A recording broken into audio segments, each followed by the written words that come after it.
Tumindi ang galit ng taong bayan laban sa pamilya Marcos, lalo na kay Senadora Amy Marcos, matapos siyang masangkot sa mga usapin ng katiwalian na gumugulo sa bansa. Marami ang nag-aakusa na may mga anomalya na di mo rin kinakasangkutan ng senadora, partikular na sa mga proyekto at pondo ng gobyerno. Ang isyu na ito ay lalong nagpapalalim ng diskusyon ng publiko kasunod ng mga kontrobersyang bumabalot sa kanyang kapatid na si Pangulong Kuting Jr. Ayon sa mga kritiko, tila hindi nawawala ang anino ng katiwalian sa pamilyang Marcos. Magmula pa noong panahon ng diktadoryang Ferdinand Marcos Sr., ang panawagan para sa hustisya at transparency ay patuloy na lumalakas mula sa iba't ibang sektor ng lipunan, kasama na ang mga grupong progresibo at mamamayang tumututol sa mga munang irregularidad ng gobyerno. Hindi lamang ito ang unang pagkakataon na nasangkot ang mga Marcos sa mga ganitong isyu, kahit nadaragdagan ang pagkadismaya ng mga Pilipino. Samantala, nananatiling tahimik si Senadora Amy hinggil sa mga akusasyon, ngunit inaasahang magbibigay ng pahayag ang kanyang tanggapan sa mga susunod na araw. Patuloy na hinihiling ng mga mamamayan ang masusing imbestigasyon at malinaw na sagot mula sa pamahalaan. Sa kabila ng mga ito, ang galit ng taong bayan ay tila lumalim pa kasabay ng tumitinding mga protesta at panawagan para sa pagbabago sa gobyerno. At yan nga ang balitang ating pagkakatutukan. Ngunit bagong lahat, siguraduhin mag-subscribe at ihitang notification bell para sa patuloy na pagtutok sa mga silip ng bagong balita sa tunay na boses ng masa.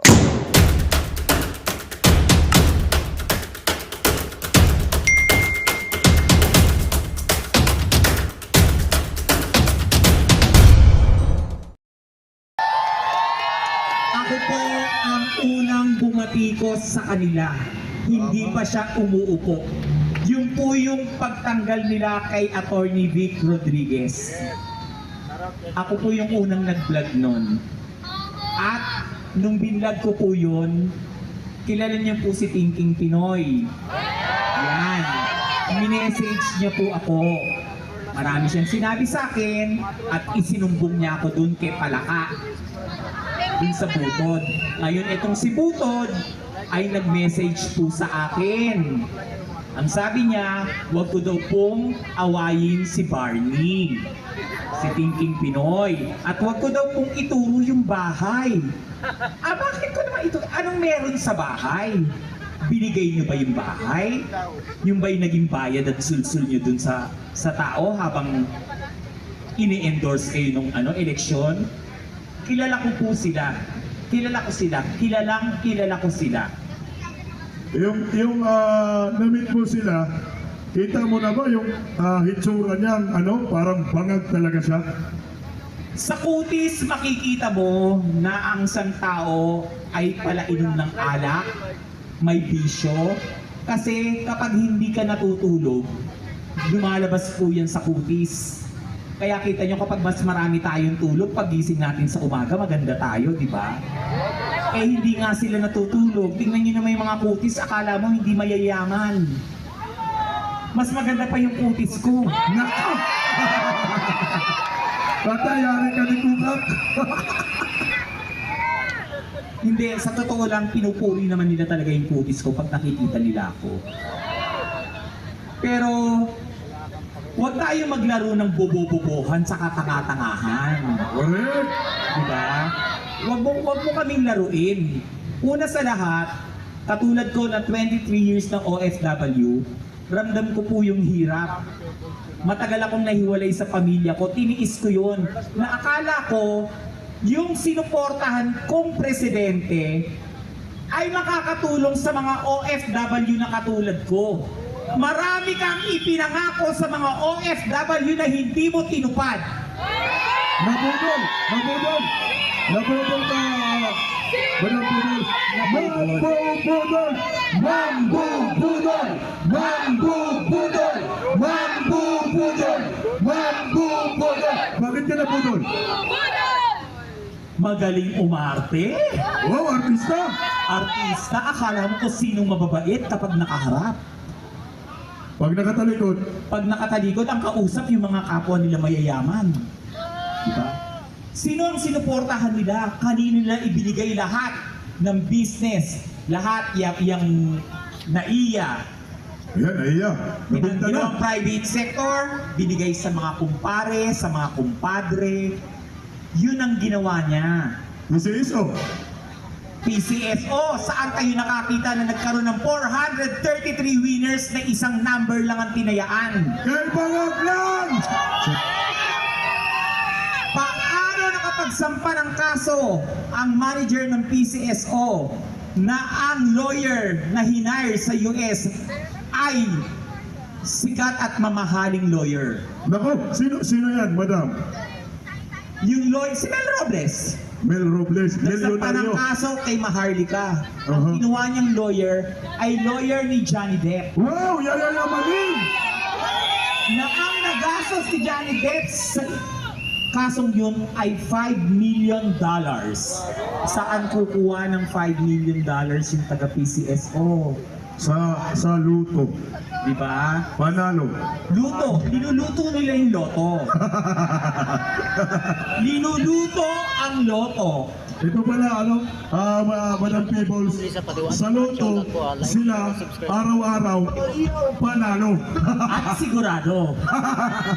Sa loto, ang BBM admin ay panalo at sigurado. Tapos tayo kawawa, mga sobrang mga kasinungalingan. Kasi po ako, ang puso ko po ay nasa mga OFWs. Dito Dahil tayo, madam. 23 years po akong OFW. Ayokong maranasan din, naranasan ko na hindi ko nakasama yung magulang ko hanggang sa namatay sila. Hindi ako nakauwi. Hindi ko nayakap. Yung pinangako mo na magbibigay ka ng maraming trabaho sa OFWs para hindi na sila bumiyahe, hindi mo tinupad. Sinungaling! Sinungaling! Sinungaling! Sinungaling! Sinungaling! Sinungaling! Kaya pakain kita sa aso. Hindi mo tinupad. Hindi mo alam yung pakiramdam ng mga OFW na mahiwalay sa mga anak at mga asawa at sa pamilya nila. Yung mga OFW na nagtatrabaho dahil meron silang pamilyang may sakit, tinitiis nila lahat ng lungkot na yon, pero ikaw, singhot ka lang ng singhot. Wala kang pakialam sa nararamdaman ng mga OFW. BBM Bangat! BBM Bangat! BBM Bangat! BBM Bangat! BBM Bangat! BBM Bangat! BBM Bangat! Kaya BBM Bangat! maraming salamat po sa inyong lahat. Huwag po tayong tumigil sa paglaban sa kasamaan.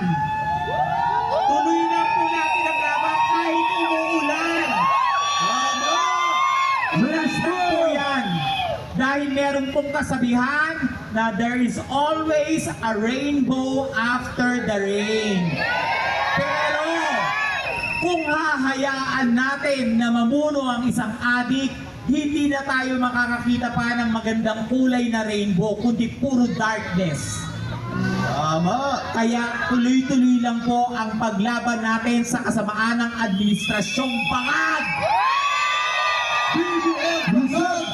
BBM Bangat! BBM Bangat! BBM Bangat! BBM Bangat!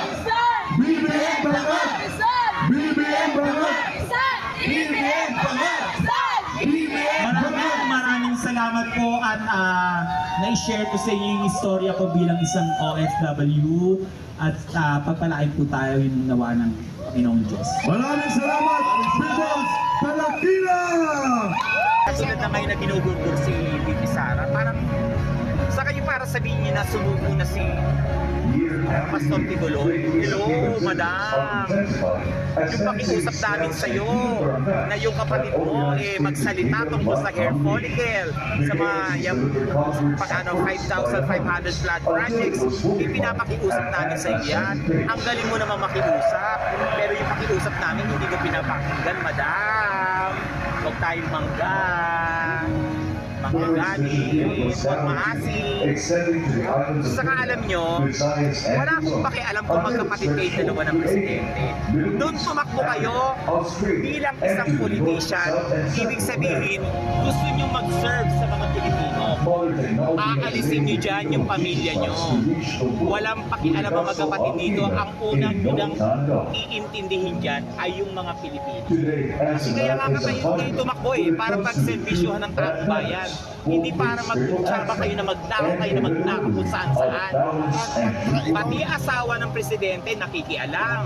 Diba? Wala kang mandato. Unang-una, wala kang nga dapat office Kasi asawa ka lang, hindi ka namin binoto. May Malacanang ka na. Diba? Tapos nasa Malacanang kami office ka. Hello, ganda mo.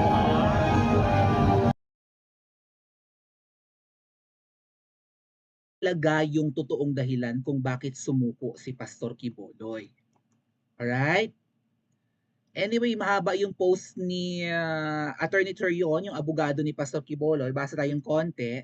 Alright? Kasi ang pinapalabas po ng kapulisan na pinressure nila, binigyan nila ng ultimatum na 24 hours. Pag hindi ka sumuko, dudurugin namin. Itong, replyan ko lang ang puting tilapia. Okay. Sige, share ko sa inyo.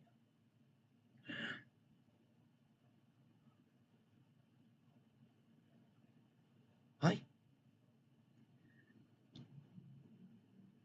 Okay. Alright. Never mind. Nagpost si Attorney Israelito Torion kung ano ang dahilan ng pagsuko ni Pastor Quiboloy. Pero alam nyo, dito sa pagpunta namin kagabi sa Liwasang Bonifacio, dyan sa prayer rally ng KOJC, may mga nabanggit dun sa amin ang mga inampalan kung bakit sumuko si Pastor Quiboloy. Aside from, naaawa na siya sa kanyang mga parishioners, di ba? So, posted by Attorney Torion, basahin natin at pakinggan din natin yung kanyang paliwanag maya-mayang konti.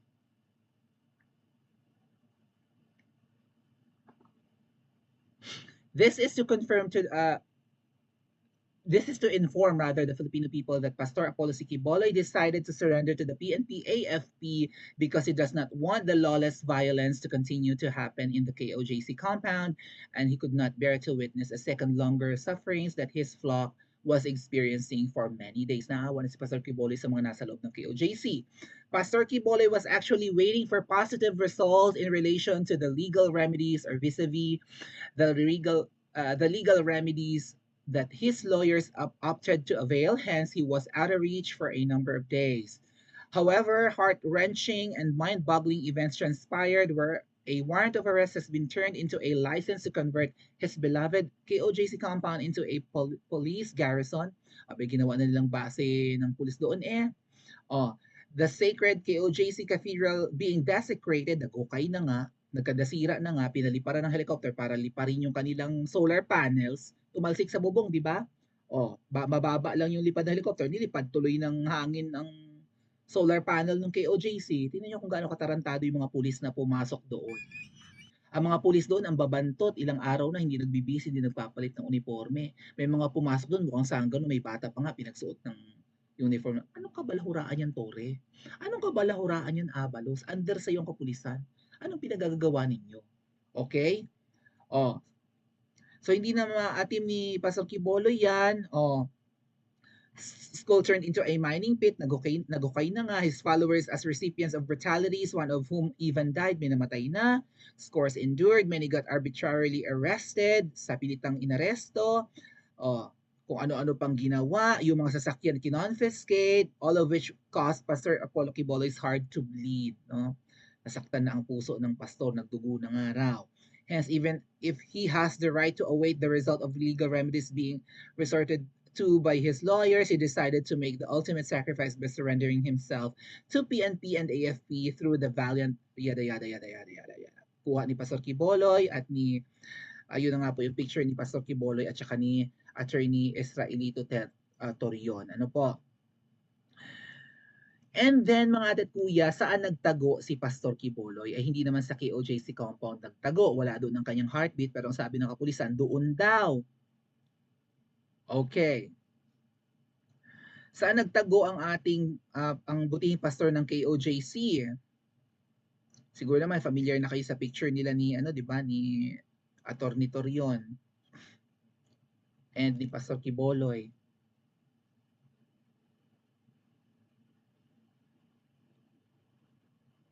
Sabi sa nakausap namin sa Liwasan, mga tatkuyas, ang nagtago kay Pastor Quiboloy, tama bang sabihin ko? Nabanggit na ni Ate Mean sa comment section, hanapin nyo na lang. Kaya yung outfit niya ganyan, no? Parang may pang-Muslim siya na scarf. Itinago ng mga kapatid nating taga Mindanao sa kabundukan si Pastor Quiboloy habang nag-aantay. Wala siya sa KOJC. Okay? So nakakatuwa na may mga grupo ng mga kababayan nating Muslim na kakampi pa rin ng mabubuti. Okay? Ni PRRD at saka ni Pastor. Allegedly mga ate at kuya, at sabi sa amin to sa Liwasan, ang nagpasuko kay Pastor Quiboloy ay si Pangulong Duterte. Kaya kung napapansin nyo, yung post ng kanyang apo, na-post ko na rin yan, open ko lang yung post ni Lance.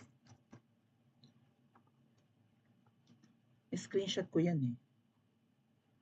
Pinost ko sa aking Princess Maui page and Maui Spencer page. Open ko lang. Hanapin ko yung post ng apo ni Pangulong Duterte. Scroll much. Ay, saan ko pinost? Pinost ko rin niya sa YouTube.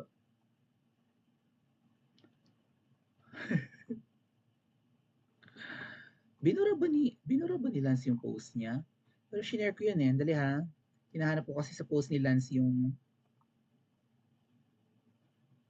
dami ng post ni Lance eh. Dito na lang sa aking pinost ko yun sa YouTube. Hold on 1 second.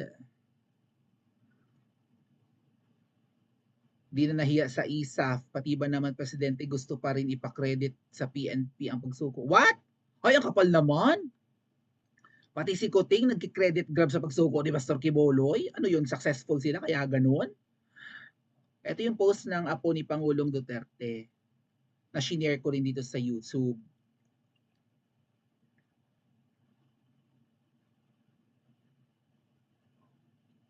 Pinasuko na po namin si Pastor Quiboloy. Namin. So, pamilyang Duterte. And sabi sa Liwasan, walang ibang pakikinggan si Pastor sa kanyang dapat gawin, kundi si Pangulong Duterte lang.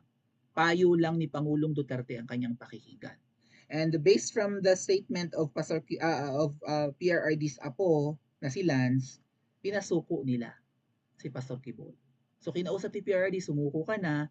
Anyway, sabi din si Spokes Harry Roque, hindi ka naman pwedeng iparender sa mga kano kaagad. Kailangan mo nang tapusin ang kaso mo sa Pilipinas bago ka isurrender ng administrasyon ni Kuting sa Anemika.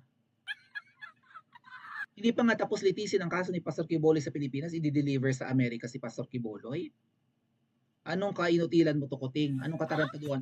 Hawak na ba tayo ng Anemika, Kuting? Tayo ba ay estado na ng Anemika? Ha? Are we governed by the Americans now, Kuting? Yan kasi ang sabi ni Sister Eleanor ng KOJC eh. Sakop na tayo ng mga kano at sunod-sunuran ka na sa kano. Ikaw ang literal na Kuting na nga, tuta pa. Ibang klaseng ano to. Ibang klaseng breed. Kuting na, tuta pa. Pusang maliit, asong maliit.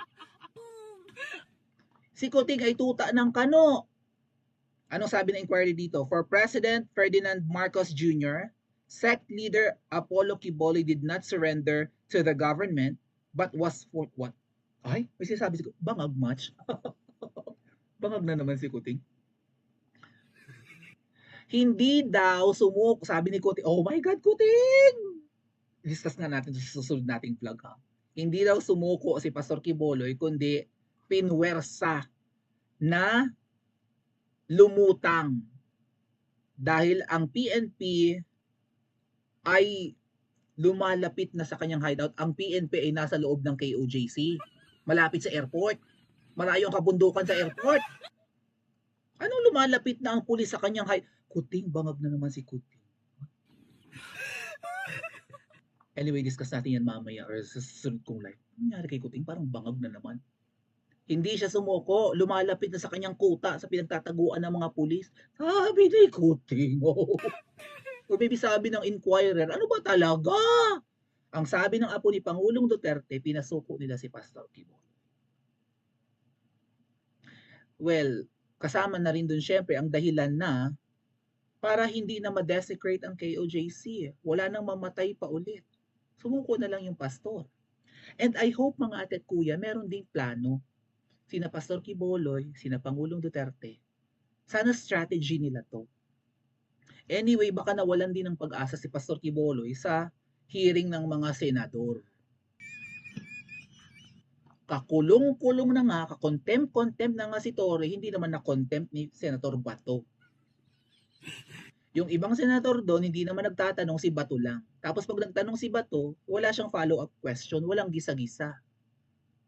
Kung 2-3 ang senador na gumigisa, tapos ang sagot ay at nape-pressure si Torre, baka na-contempt yun. Baka matik, maglabasa ng mga pulis, hindi naaabot sa pagsuko ni Pastor Kibuloy. Right? Illegal ang ginagawa ng mga pulis, hindi mo na-contempt, Senator Bato, porke kabaro mo. Now we're thinking kung iboboto ka namin, disappointed na nga. Karapatan natin ma-disappoint mga ate at kuya. Di ba ganyan ang processes ng Senado, ng Kongreso, lower house and upper? Na kapag kasinungaling, narunong pa, I swear to tell the truth, di ba may mga ganun sila, I swear to tell the truth and nothing but the truth, tapos nagsisinungaling. Si Sir J.M. Morales nga, yung former PDEA agent, hindi naman nagsinungaling, kinontempt nila eh. Itong paulit-ulit na nagsisinungaling na pulis, nasayawan ka ni Torre, naikutan ka ni Torre at wala ka nagawa ba to? Ang lambot mo naman. Tapos bangag na bangag si Marcos Jr. ngayon sa pinagsasasabi, oh. Kayo baga ay takot kay Marcos? Magandang balita ang hatid namin sa inyo ngayong araw. Sa pagtatapos ng aming balitaan, nagbigay kami ng mga mahalagang impormasyon. Maraming salamat sa pagtutok at pagsuporta sa aming programa. Huwag kalimutang manatili sa mga susunod na araw para sa mga bagong balita at mga kwento na dapat nating abangan. Mula sa Boses ng Masa, magandang araw, Pilipinas!